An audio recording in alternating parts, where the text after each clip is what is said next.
Қайырлы күн баршаңызға достар. Біз бүгін 2 ингредиенттен дайындалатын коктейль жасайтын боламыз. Видеоның соңына дейін қараңыздар.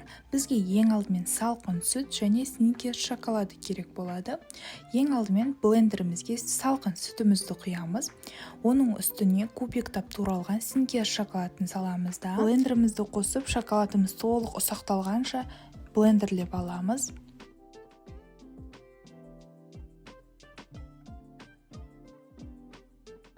Міне видеодағыдай біздің коктейліміздің үстіне осындай көбік шығатын болады.